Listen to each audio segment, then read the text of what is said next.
Well, we're wrapping up and putting the final touches on Anne-Marie's cherished 13-foot Boston whaler.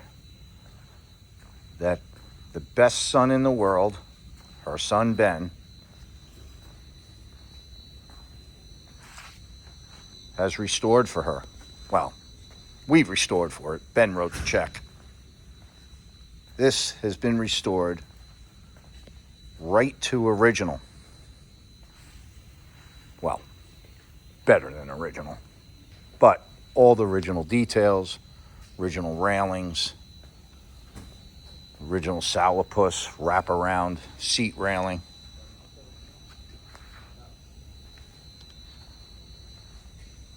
This vessel will be being rigged with a Flux Marine electric outboard.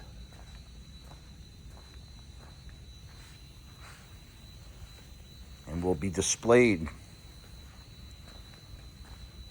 at Flux Marine's New Year's Eve party. As soon as Ben figures out what the date is. And all this is all part making it Metan.